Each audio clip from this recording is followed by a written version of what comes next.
I'm Trent Gregory, and this is my oral presentation for my observation report. The purpose of my observation was to grasp my own idea of social media as a whole in a raw sort of manner. My topic focused on social media and the good and the bad surrounding it. This was also taking note of the warnings that authors were giving against it. Now, there were 3 articles I used in my observation. The first one of which being published in 2015 by Sam Saray, which focused on the central idea that social media at its core was intended for the platform's respected corporation to generate revenue. And this is true because if there wasn't a way to generate revenue, these platforms wouldn't be created in the first place. But all 3 actually focused on most of the goods, that being community building, connecting people, sharing interests and ideas, and building one's own personal character. They very seldom looked at any of the negative effects or they very seldom looked at anything negative about social media. So they did speak a little bit about personal information sensitivity, and spam risk. They even spoke a little bit about discrimination, but they hardly touched on the surface about these interactions and things that take place on social media. So, for my methods, I wrote down my prior knowledge, and I used these articles to expand my knowledge, of course. I used Instagram and Facebook and compared 7 posts on each.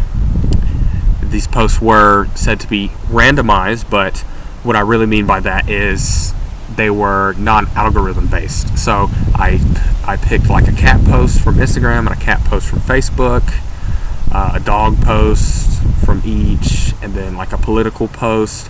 I picked about 7 in that sort of way, some car posts as well, and I compared the interactions taking place within like the comment sections. And there was most notably, and this is my reason for choosing the 2 platforms, but there is an age gap between the users per these platforms. So this I thought would give me a better like an extra variable in comparing these interactions. So within my observation, I was able to see visually the concept of community buildings and such. Like I've been mentioning, the cat post, you would see adornment and people connecting to each other, people sharing their adornment for the animals, and they'd share their own personal stories and talk about their own animals. But in posts such as the political posts, you could see arguments and very opinionated statements, people arguing with each other, and you could almost compare them to battle zones. This is what made me interested in psychology and the psychology related to social media. This is also especially in part to social media having a place in my life.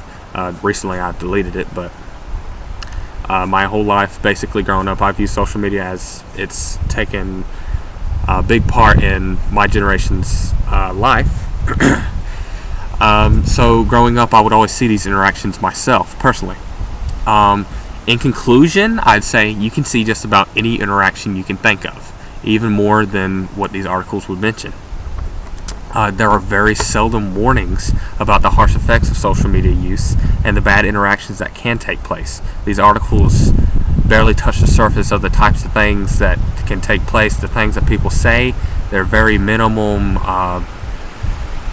consequences to people's words and what they can say against you, the way cyberbullying works.